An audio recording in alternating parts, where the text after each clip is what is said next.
aquí una vez más se comprueba que el engaño, la mentira, el embuste es parte de el léxico de los actuales miembros que lideran la Municipalidad de Lima.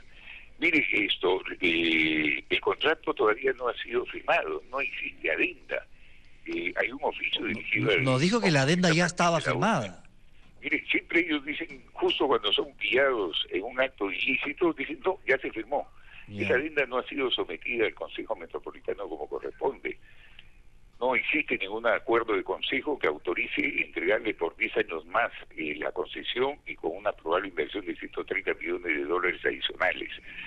Se han cometido ilícitos como, por ejemplo, los peajes no pueden ser entregados si es que no hay un avance del 70% de las obras.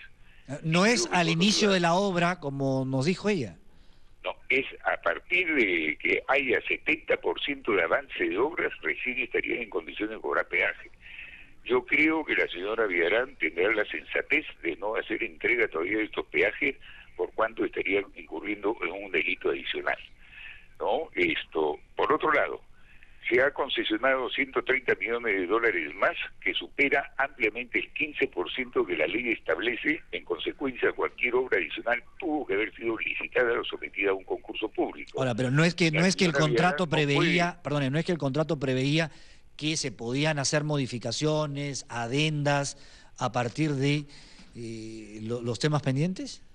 Mire, cualquier modificación del contrato, en primer lugar, tendría que haberse hecho después del 12 de noviembre del año 2002. Sin embargo, la señora Villarán ya desde el mes de mayo del 2011 estaba anunciando que ya había renegociado las condiciones de la pretendida vía Parque Rímac.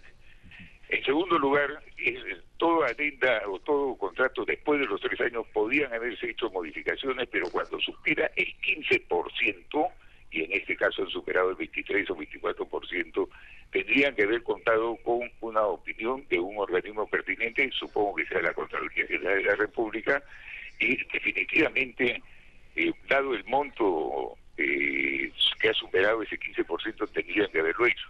Y en segundo lugar, como le repito, la ciudad de Villarán no puede sustituirse con su CODE al organismo de administración de compras y bienes del Estado, no podía haberla sustituido al facultar ella a dedo de que ellos ejecuten obras sin concurso público. Eso es gravísimo.